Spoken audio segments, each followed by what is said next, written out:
வணக்கம் தோழர்களே. நாம் இன்றைய பதிவில் நேற்று நாடாளுமன்றத்தை நோக்கிய பேரணியில் காக்ரோச் ஜனதா பார்ட்டி தாக்கப்பட்டதை எதிர்த்து நாம் இந்த பதிவை முன்வைக்கிறோம். காக்ரோச் ஜனதா பார்ட்டியின் நியாயமான கோரிக்கை என்னவென்றால், நீட் தேர்வு கசிவினால், வினாத்தாள் கசிவினால் மறுதேர்வு வைக்கப்பட்டது. அதில் பல மாணவர்கள் விரக்தியில் தற்கொலைக்கு ஈடுபட்டனர். இதை கண்டித்தும் 12ஆம் வகுப்பு சிபிஎஸ்இ தேர்வு வினாத்தாள் திருத்தம், டிஜிட்டல் மதிப்பீடு முறையில் குளறுபடி ஏற்பட்டதை கண்டித்தும் லட்சக்கணக்கான மாணவர்கள் பாதிப்புக்கு உள்ளானார்கள். இதை கண்டித்தும் ஒன்றிய கல்வித்துறை அமைச்சர் தர்மேந்திர பிரதான் பதவி விலக கோரி நாடாளுமன்றத்தை நோக்கி பேரணியில் ஈடுபட்ட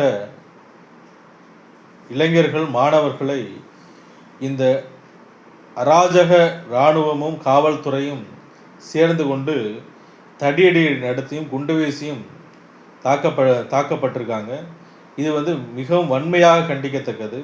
ஏன் இராணுவத்தினருக்கும் காவல்துறைக்கும் சமூக பொறுப்பு இல்லையா? இன்னும் நீட் தேர்வில்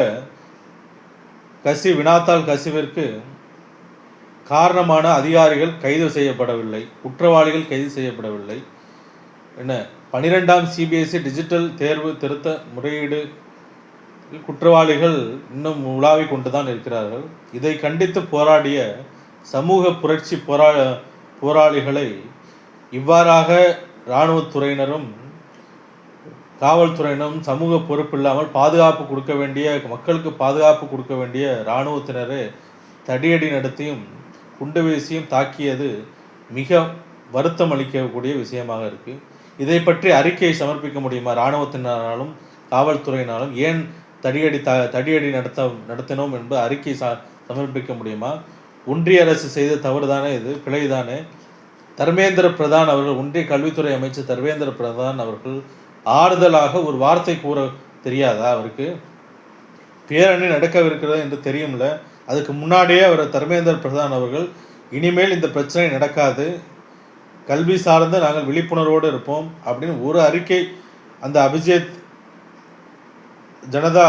கரப்பாம்பூச்சி ஜனதா பார்ட்டியின் தலைமைக்கு ஒரு தகவல் தெரிவித்திருந்தால் இந்த கலவரம் ஏற்பட்டிருக்குமா? வாயில என்ன கொழுக்கட்டையாக வச்சுருக்காங்க ஒன்றிய கல்வித்துறை அமைச்சர்? டெமோக்ரஸி தானே, கருத்து சுதந்திரம் தானே.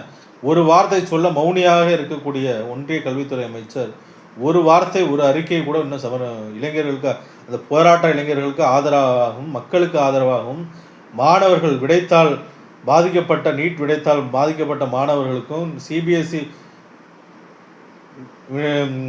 முறைகேடு ஏற்பட்ட பாதிக்கப்பட்ட மாணவர்களுக்கும் ஒரு வார்த்தை ஆறுதலாக சொல்ல வக்கில்ல, வழி இல்லை இந்த ஒன்றிய கல்வித்துறை அமைச்சர் தர்மேந்திர பிரதானுக்கு. இவர்கள் தடியடி நடத்தியது எப்படி பார்க்கப்படுகிறது என்றால், இவர்களுக்கு இளைஞர்கள் மீது, ஒன்றிய அரசு மோடி அவர்களுக்கு இளைஞர்கள் மீது கொஞ்சம் கூட அக்கறை இல்லாத அரசாக இருக்குது. இதைதான் ராகுல் காந்தி அவர்கள் தன்னுடைய பதவியில் குறிப்பிட்டிருக்கார். இந்த அரசு இளைஞர்களுக்கு எதிரான அரசு என்று ராகுல் காந்தி அவர்கள் தனது பதவியில் பதிவிட்டுள்ளார். அது மட்டுமில்லாமல் அவர் என்ன கூறியிருக்கிறார் என்றால், குற்றவாளிகள் இன்னும் பிடிபடாத நிலையில் இளைஞர்களை குற்றவாளி போல் சித்தரித்து தடியடி நடத்தியது மிகவும் கண்டனத்துக்குரியது. மோடி அரசு இளைஞர்களுக்கு எதிரான அரசு என்பதை தனது பதிவில் தெரிவித்துள்ளார். இதை நாம் ஒருங்கிணைந்து மக்கள் அனைவரும் எதிர்ப்போம். அந்த போராட்ட இளைஞர்களுக்கு ஆதரவு தெரிவிப்போம். ஒன்றிய கல்வித்துறை அமைச்சர் இதற்கான தர்மேந்திர பிரதான் அவர்கள் இதற்கான முழு பொறுப்பையும் ஏற்று அவர் இதற்கு வெளியே அறிக்கை சமர்ப்பிக்கணும். இனிமேல் இந்த தவறு நடக்காத வண்ணம் என்ன இந்த ஒன்றிய அரசு செய்ய போகிறது என்பதை அறிக்கை சமர்ப்பிக்கணும். ஏன் மாணவர்களை, இளைஞர்களை தடியடி நடத்தியது குறித்தும் விசாரணை முடுக்கப்பட வேண்டும். அந்த சம்பந்தப்பட்ட காவல்துறையும் இராணுவத்தினரும் தடியடி நடத்தியதை